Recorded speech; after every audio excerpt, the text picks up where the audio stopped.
बिस्मिल्लाहिर्रहमानिर्रहीम। अस्सलातु वस्सलामु अलैका या रसूल अल्लाह सल्लल्लाहु अलैहि व आलिहि वसल्लम। अल्लाह तो बहुत बड़े मालिक हैं। अल्लाह तो दोनों जहानों के सरदार हैं।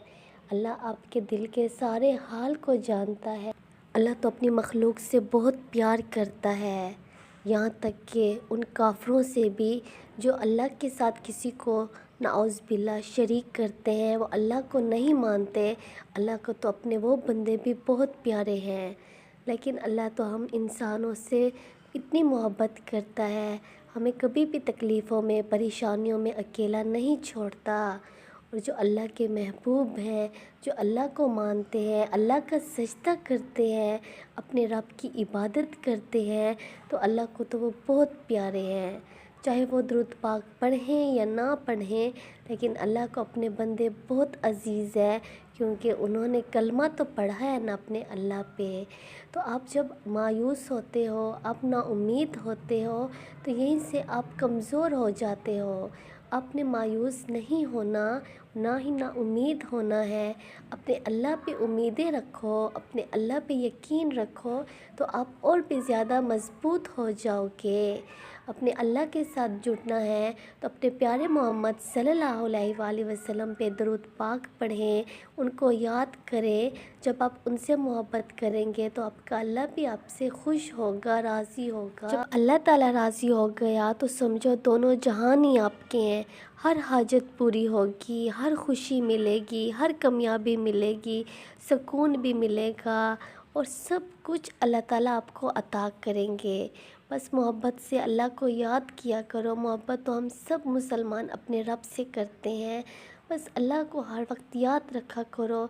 इस दुनिया से उम्मीदें छोड़ दो, दुनिया से कुछ भी नहीं मिलना। एक दफ़ा सुकून से सोचें, अगर आप पे कोई परेशानी आती है तो आप सबके साथ शेयर करते हैं, या आप को जिस पे उम्मीद होती है कि मेरी मदद करेगा या करेगी, तो आप उसके साथ अपनी प्रॉब्लम्स शेयर करते हैं, उससे मशवरा मांगते हैं या कोई भी मदद मांगते हैं, तो आपको जब उससे कुछ नहीं मिलता, वो अगला इंसान भी थक जाता है, लेकिन हमारा अल्लाह कभी भी नहीं थकता।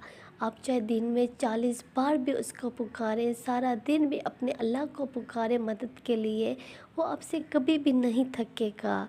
आपको और भी ज़्यादा खुशियाँ देगा, कामयाबियाँ देगा। और अल्लाह को तो अपने बंदे बहुत प्यारे हैं। जब हमें देना ही हमारे अल्लाह ने है, तो हम दुनिया के सामने क्यों हाथ फैलाएं।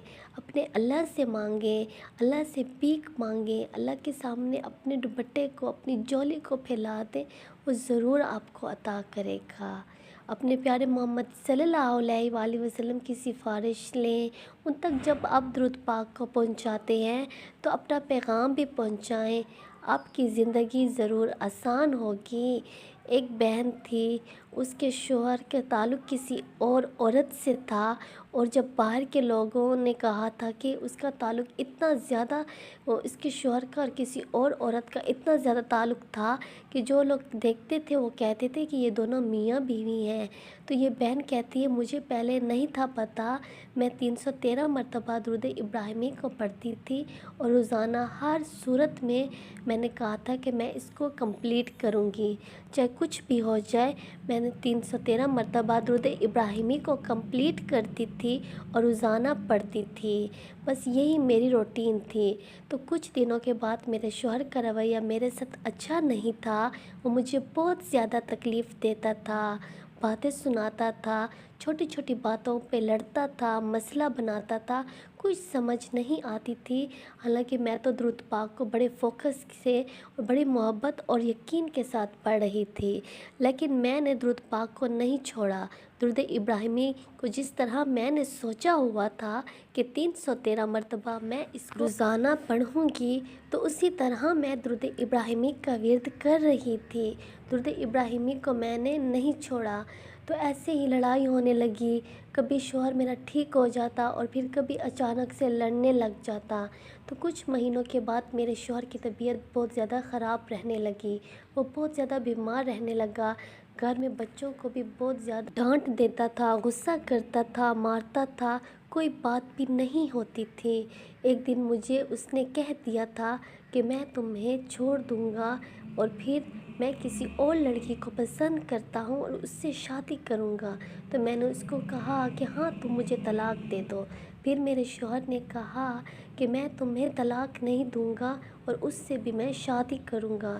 تو میں بہت زیادہ پریشان تھی اور درود ابراہیمی کو میں 313 مرتبہ پڑھ رہی تھی، اللہ سے دعائیں کر رہی تھی۔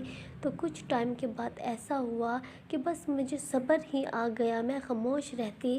مجھے یہاں وہاں کے لوگ آ کر بتاتے کہ آپ کے جو شوہر کا تعلق کسی لڑکی کے ساتھ ہے، اور جب بعد میں پتہ چلا کہ اس عورت نے کالا جادو کیا ہوا تھا میرے شوہر پہ، اور اتنا زیادہ اس سے پیسہ بھی لے گئی اور اس کے ساتھ اتنے زیادہ تعلقات تھے، لیکن ایک دن اچانک لڑائی کی وجہ سے، حالانکہ یہاں تک بات آ چکی تھی کہ میرے شوہر اور اس عورت کی شادی ہونے والی تھی، لیکن ایک دن ایسا ہوا کہ دونوں کے بیچ اللہ جانے کیا لڑائی ہوئی ہے کہ وہ جو عورت تھی وہ میرے شوہر کو چھوڑ کر چلی گئی، اور اب تک اس کا کوئی اتا پتہ نہیں کہ وہ کہاں ہے اور کیوں گئی ہے۔ بس اللہ تعالیٰ نے میری زندگی میں معجزہ کیا۔ مجھے تو ان سب باتوں کی بعد میں خبر ملی کہ عورت بھی تھی، وہ شادی بھی کرنا چاہتی تھی، وہ کالا جادو بھی کر رہی تھی، وہ مجھے طلاق بھی دلوانا چاہتی تھی، لیکن یہاں تک نوبت نہ آئی۔ درود ابراہیمی نے مجھے اتنا بچا لیا۔ میں تو درود ابراہیمی کو پڑھتی تھی اور مجھے لگتا تھا مجھے کوئی فائدے نہیں مل رہے، میری زندگی میں کوئی میریکلس نہیں آ رہا، لیکن میں درود ابراہیمی پڑھ رہی تھی۔ اسٹارٹ میں ہی میں نے اس بات کو پکا کر لیا تھا کہ میں ہر سورت درود ابراہیمی کو پڑھوں گی، تو اسی طرح 313 مرتبہ میری روٹین تھی۔ لیکن میرے پیچھے جب مجھے اپنی ساری زندگی کی کہانی اپنے شوہر کی معلوم ہوئی تو مجھے بہت حیرانی ہوئی۔ یہ سب واقعی میں درود پاک کی وجہ سے معجزہ ہوا، میریکل ہوا، اور اللہ تعالیٰ نے انسان کی زندگی میں درود پاک پڑھنے کی وجہ سے ضرور معجزے بھی کرتا ہے، اور اس کی ساری پریشانیاں ختم کرتا ہے۔ انسان سمجھتا ہے کہ اس کو کوئی فائدے نہیں ملتے، اس کی زندگی میں کوئی میریکلس نہیں ہوتے، لیکن اللہ تعالیٰ ضرور میریکلس کرتا ہے۔ انشاءاللہ اللہ تعالیٰ میں محبت کے ساتھ، یقین اور لگن کے ساتھ درود پاک پڑھنے والا بنائے۔ صلی اللہ علی محمد صلی اللہ علیہ وآلہ وسلم۔